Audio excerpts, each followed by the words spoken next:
Hi, Donna Cavender here at Willey Farms once again. Of course, we're located on Route 13, just south of Odessa, just a little bit north of Smyrna. Very easy to find.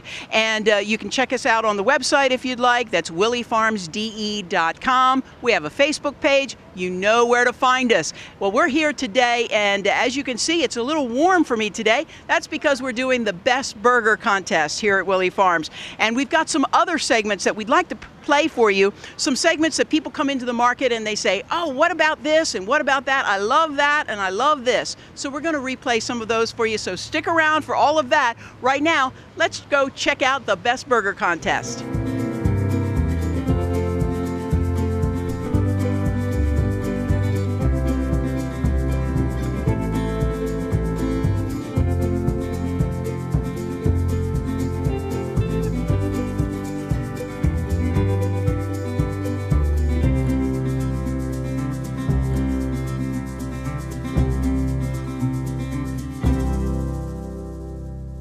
Hi, Donna Cavender here for Willey Farms. Boy, it's a busy day. It's a little hot, as you can tell, but busy day. It's the Best Burger Contest here at Willey Farms, and we have our 3 contestants. And if I can bother my one contestant here, and what's your name? Mark Sterling. And Mark, where you from? I'm from Townsend, Delaware. All right. Well, we want to thank you for coming out and be a contestant, and judging is underway right now. Okay. So good luck to you. Thank you, Donna. All right. Okay. They're doing such a great job, and all of the contestants. We've got lots of folks here. We have public judges too, and let's move on. These are some of our public judges, and we'll move on down to our next contestant, and that would be, see, there's lots of activity going on, and we've got our next contestant, and your name is? Ed Kendall. Ed, where are you from?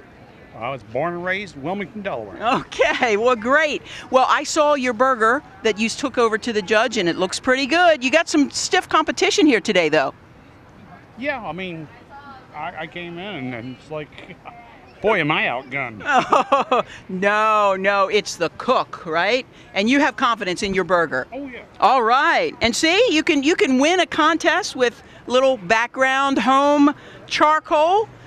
Doesn't matter. It's all in the recipe. And now we have our 3rd contestant down here. And what's your name? Jim Brennan. And Jim, where are you from? Middletown. And I see you brought some helpers? Yes, yeah, my sous chef, Zachary here. Zachary thinks that's pretty funny. All right, and your burger looks great as well. Thank you. The judges are over here giving it a taste. We have some public judges as well. Good luck, Jim. Thank you. Okay.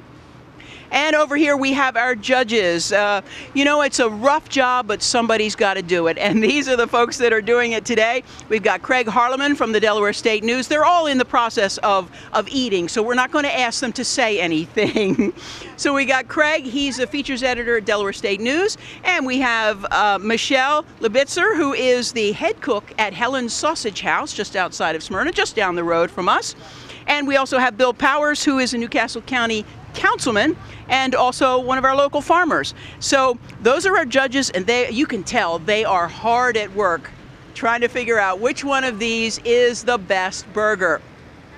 We have a whole system of counting up the points. They're working on that right now. And like I said, we do have public judges. They paid $5 for one ballot. They take that ballot, and when they decide which of these burgers they like the best, they put it in the red canisters that we've provided, and that will be factored in to the tally as well for the best burger. And the money is some of the money that we're raising. A lot of the proceeds will be going to our charity today, and that is our Daily Bread Dining Room of Middletown. And we've got them here today as well. Lots of things going on here at Willey Farms. It's all part of our 40th anniversary celebration all year long. And here we are in the honey department here at Willey Farms, and I have a special guest with me today. We have Darren Saucer from Be Natural. Good morning, Darren. Good morning. And we're here because just the other day, I was coming through the market, and a customer stopped me and asked me a question about honey, and I didn't know the answer. So I said, I've got to get somebody here to have all of the answers about the honey. So with Be Natural, these are all of the products that you provide for us. And the question that the lady asked me was, she said, now this says raw honey, and this says raw honey, but They look different. Now, why are they different? They do. They're two not totally different products, but they're handled a little differently. The liquid product has been filtered, but it hasn't been heated, so it's still raw honey. Okay. Because it's been filtered, it's going to stay liquid for 3 to 4 months. In cooler weather, it'll crystallize a little bit faster. Okay, now you say filtered. How does it get filtered? Maybe strained is a better word, but we put it through several layers of cheesecloth. Oh, all right. And then bottle it. Okay, and this other one? In cooler weather, again, it's going to crystallize faster. Okay, all right. And then because what? It's raw honey. So what do you do when it crystallizes? If you boil a pot of water, take it off the heat, put your container in it. Put your container in the water. It's usually enough heat to reliquefy it without changing the color or the flavor. And of course, you have to be careful because it's a glass jar. Yes. Yes. Okay. And also careful with the plastic. Oh, right. Sure. Absolutely. Okay. So that we know about this. And what about this? The difference in that? This is a raw, unfiltered product. So this is what this looks like before you filter it. Not totally. This will be a little bit more cloudy than what you see in the jar, but this actually has particles of wax, pollen, propolis, and because it's there, that increase or speeds up the process of crystallization. Okay. So the sugars are crystallized in this, so it's more of a loose jelly than it is a liquid. It's a very nice flavor.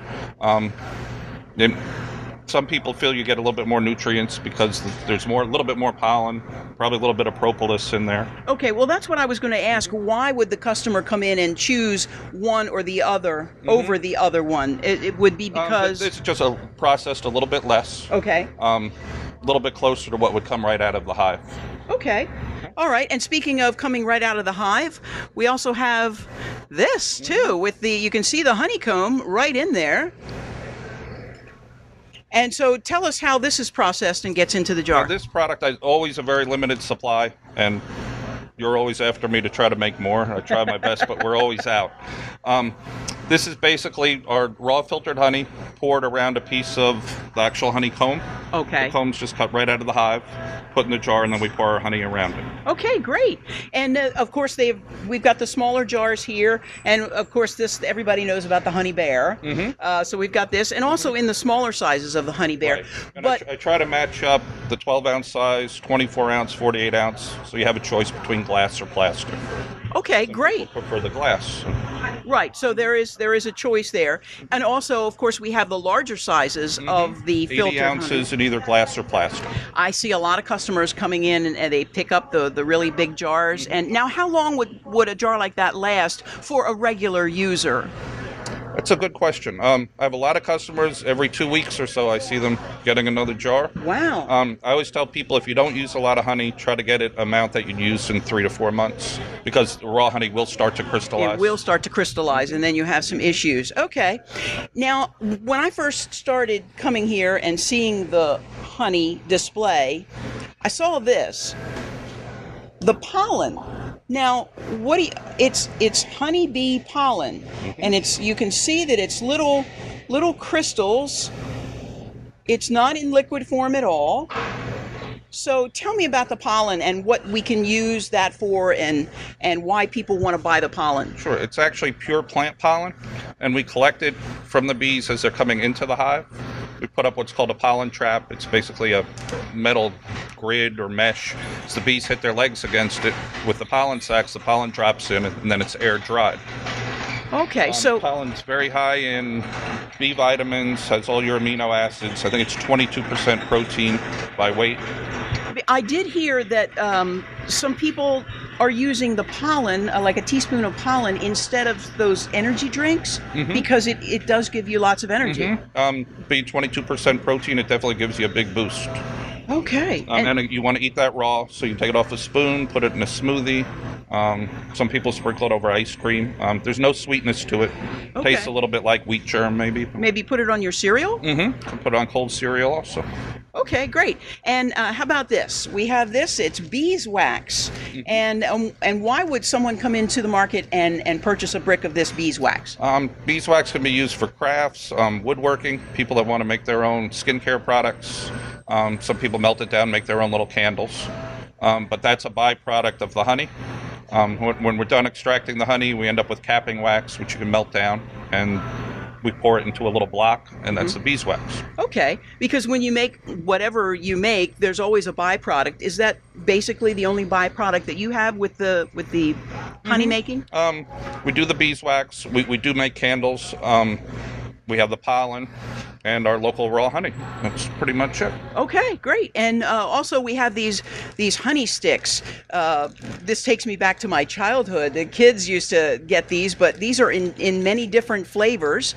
This happens to be cinnamon. We've got the green ones, which are probably apple, yes. So there's lots of different ways that you can get your honey. And of course, we have a wonderful display here with all of Darren Saucer's Be Natural product here. And Darren, I'm going to have you hold the microphone here for Certainly. a second. And like I've never had honey before, I'm going to have a taste out of the honey bear, because that's what we always think about, getting our honey, putting it in our tea in the morning, and boy, that's good. Good stuff. That's good stuff. And the All color right. and the flavor will vary depending on the time of the year, because it's small batches, and depending on what's in bloom, that Okay. determines the color and the flavor. And I also understand that honey is very important when you're trying to manage your allergies, right? Local raw honey and also the pollen. It's almost like a natural immunization. Okay. As long as you eat it raw, definitely helps with pollen allergies. And you have to do that for maybe a month or two to sort of develop that immunity. Right. That's one thing a lot of people do wrong. Once the allergies start, then they try it. You should try to get going a month or so before Right. your allergies start. Okay, great.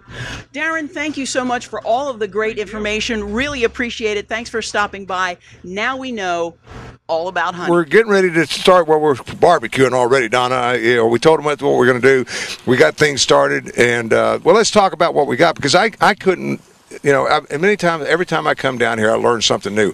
I had no idea. If you're tired of eating frozen meats and all that kind of stuff, fresh meat right here at Willey's. I didn't know. That's right, exactly. We've got beef, and we also have the Gerber Farm chicken. So we have fresh chicken, we have beef, we've got the hot dogs, the bratwurst, the kielbasa, and it's all fresh. Yeah, and when you're talking about it fresh, you actually have the family that's raising some of the cows that this beef is coming from. That's what blew my mind. It doesn't get any fresher than that. And that's what kind of steak are we looking at here? We're looking at, ooh, look at that. We're looking at the herring run steak. That is what we have here. We got it nice and crispy there.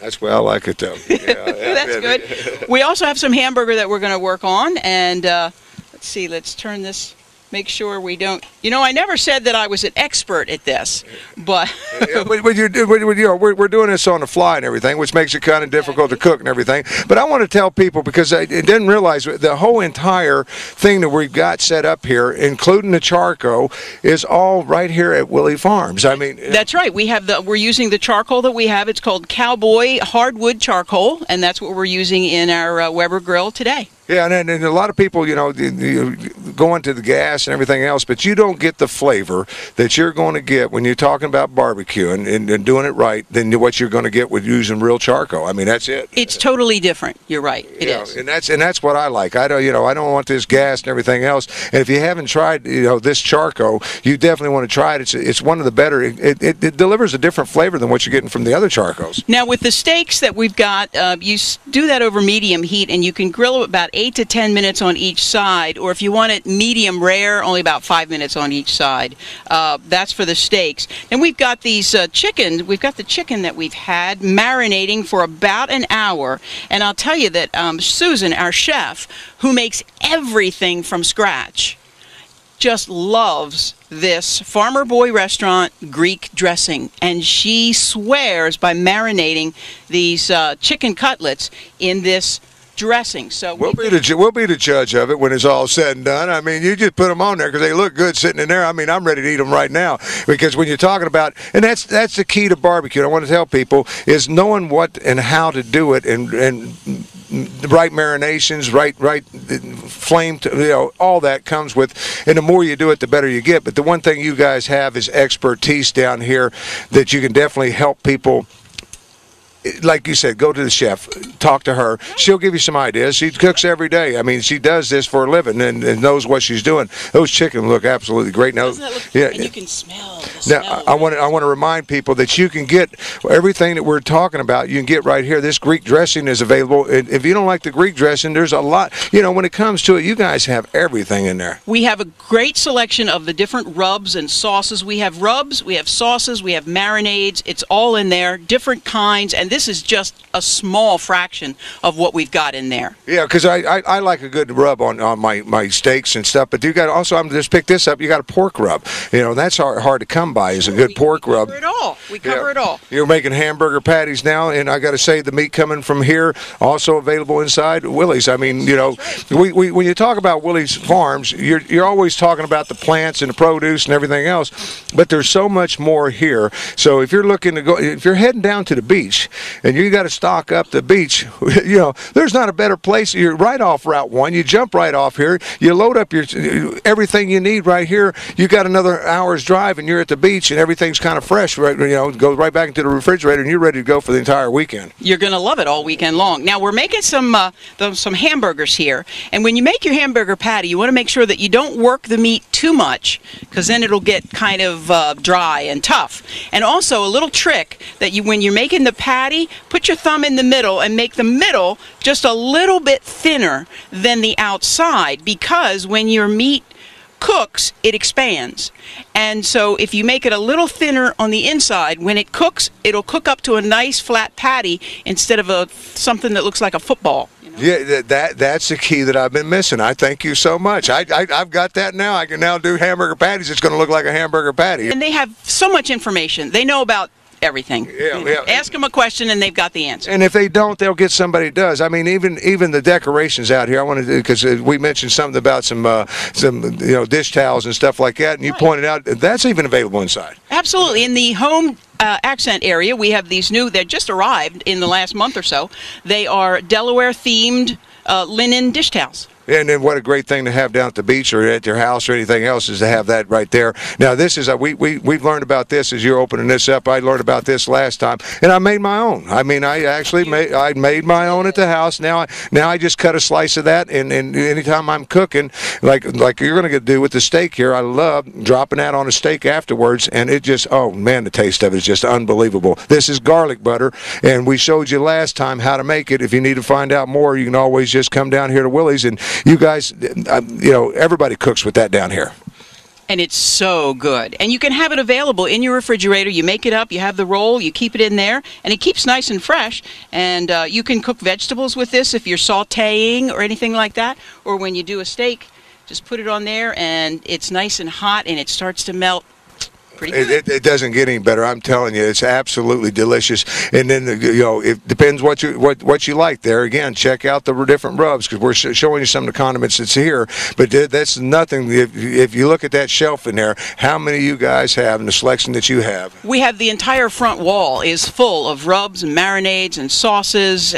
From any kind of taste that you want, we've got it for you in there. And it's all picnic themed today. We got burgers going, we got hot dogs going, and we're going to just keep on cooking here as Donna, because I'm waiting to get to the point where we're actually eating this stuff is what I'm looking for. And I'm looking at the burgers, and they're not like mine. They're not, like you said, going into that football shape and everything else. The key is just punch in the middle a little bit. You want a hamburger, not a hockey puck. I always had a hockey puck, so now I know how to cook hamburgers. Now, did you mix anything in the meat itself, or is it just ground beef? Not this time, but you can. Some people like it just straight hamburger, but other people, like when I make my hamburgers at home, I usually mix it up like I'm making a meatloaf. And then I divide it up into the hamburgers and put it on and make it as a hamburger. But you can do it however way you want it. And just a reminder, like when you're doing steak, you want to remember to let it rest for 2 or 3 minutes before you cut into it so that the juices all go back where they need to go.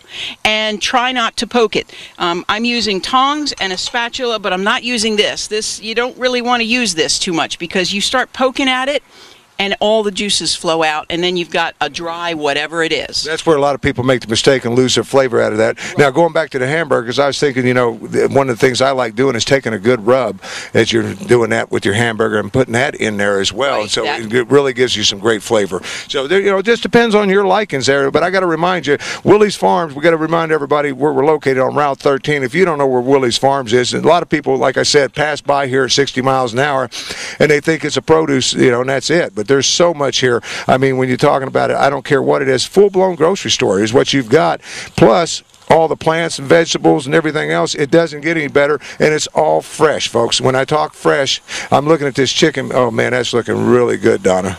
I was going to say, let that piece cook a little bit more, and I'll sample that. That'll cook pretty quick. But you want to be sure. That's one thing about chicken. You want to be sure you cook it well. That's right. You do need to make sure that you cook it well. It needs to be an inside temperature of somewhere around 175 to 180. And you have those kitchen thermometers the meat thermometers that you can use. You just want to make sure that you're safe. Well, it's the heat of the summer now, and you need to get relief in one way, shape, or form. Hi, we're here with some cool summer snacks. Now, we've got a variety of them, but first we're going to start with what's called the no-bake watermelon cake.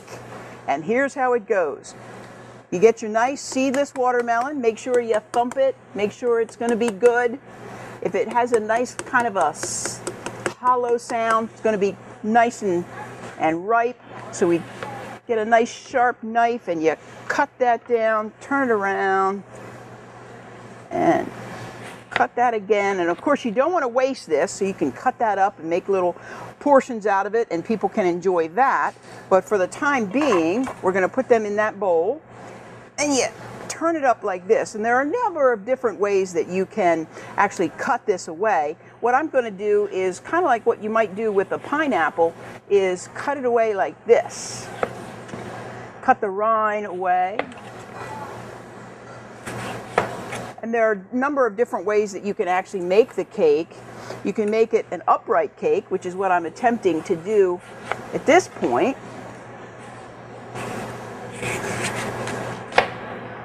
And you just keep going around and cutting the rind off, because, and then the other way is that you could put the knife down in this way and go around. So whichever way you want to do it is the way that you want to do it. Whatever is more comfortable for you. But you get all that rind off and put that over here. Get all the rind off here. Then you kind of shape it up. Make sure you get most of the rind off. That there, like that. Now that's a really tall cake. That's for sure. So what I've done, you can leave it a nice tall cake like that if you want to, but I decided another good way to do this is to take it and just put a flat spot right there like that. So there's some more watermelon that we can use at another time. Then you put that down there like this. Let's make sure that we take this off. Make sure we get all that off. And then what you do is whatever kind of whipped cream that you like. Now I made whipped cream this morning. Heavy cream, a little bit of powdered sugar, and you just whip it. It'll take, if you're going to do it yourself, it'll take probably 4 to 5 minutes of continual whipping to get that whipping cream the way you want it. That's one way to do it. Or if you have the already prepared whipping cream that you'd rather use, you can do that as well. But what you take, let's see, where's our paper towels? Once you get your watermelon all cut, you take paper towel and you just kind of pat it dry on the outside. Otherwise, the whipped cream won't stick. So you pat it dry like this, and then you start taking your whipped cream, and then you just start putting it on like that. And of course, you go all over the entire piece of watermelon until you get something that looks like this. And there is your watermelon cake. And you top it with whatever kind of berries you like. These are local. Can you see how big these blackberries are? They're absolutely huge, and they are local. So you can get them here at the market. And of course, you can put whatever berry you want on top of the watermelon cake. We have strawberries, the blackberries, the raspberries, and the blueberries. So you could put some nice blueberries in the middle there, make it look all pretty, whatever you want. If you're doing I just know it looks good. All I can tell you is I hate to come in and interrupt, but I'm sitting over and I'm watching this, and what a great idea, Donna. I mean, just to come up with something like that. How refreshing is this if you're having a barbecue? Exactly. It's a hot day. Exactly. And you come out with this and people think, it's too hot for cake, and right. I got to try a slice though. Well, who wants to fire up the oven too, right? Yeah. So we'll cut you. This is just a oh, you're gonna give me a whole big old piece here. Yeah. Well, we'll cut it. We'll cut it down that way. How about that? Yeah, because I want to taste your whipped cream too to see how that is. There we go. And we've got some forks. Oh yeah, you're all. And you can cut it if you want. And while you're having a taste, I will let everybody know that we have a couple other cool snacks, and that includes, these look like just normal, regular old grapes, don't they? But they're frozen. On a hot summer day, you got a frozen grape, pop that in your mouth, and it's really, really good. Too. And then you got, what are these things here? You make your own popsicle. These are pear juice, apple juice, and orange juice. I was trying to remember. But whatever kind of popsicle maker thing that you have, just mix up whatever flavor that you like, put them in there, freeze them, and see, push up, pop. Just like that. How refreshing is those frozen grapes? I mean, that is a third. Not bad.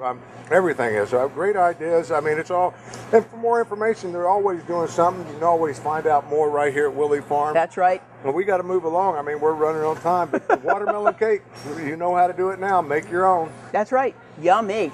I want to say thank you to our judges for coming out and just, stuffing themselves with hamburger. It's a hard job. It's a hard job, but somebody's got to do it. We have tallied up the votes of the judges, and also the public votes have been tallied. And I have to say that third place goes to contestant number 3, Jim Brennan. Congratulations. And Jim, you get, as your prize, you get a $50 gift card to Cabela's. All right. And so second place is going to contestant number 2. So that's Ed Kendall. So congratulations, and that prize is the Smoky Joe Weber tabletop grill, a bag of the hardwood charcoal, and also a $50 gift card to Cabela's. So congratulations. And so apparently that means our contestant number 1 is Mark Sterling, and he is our first prize winner. Congratulations. Well, the burger contest is over, and we've got a winner. Hey, congratulations. It was a group effort here. This is Mark Sterling. Mark, congratulations. Thank you. Thank you. And how long have you had this particular recipe going? Well, you just made it up for this one, didn't you? yes, pretty much. Okay. So tell the folks real quickly what was in your burger. What did we put in there? We did, seasoned salt, pepper, caramelized onions, Gouda cheese. What's that? Bacon. Oh, the bacon. Oh, Don't forget the bacon. All right, Mark. As I said, it was a group effort, and your name is? Mark Sterling also. Okay, and you are? Valerie Sterling. Okay, group effort, the Sterling family here, the winners of the Best Burger Contest. And Mark's prize today was a brand new Kenmore gas grill from the Hometown Sears store in Middletown. They donated that, so congratulations to Mark, who is our winner of the first Best Burger Contest here at Willey Farms. I'm Donna Cavender. Hope you enjoyed the burger contest and also the other segments that we reran for you and played them over, because we get lots of questions about the different segments that we do here on the Willey Farms TV show. So thanks for watching, and we'll see you again next time. I'm Donna Cavender. Have a great day.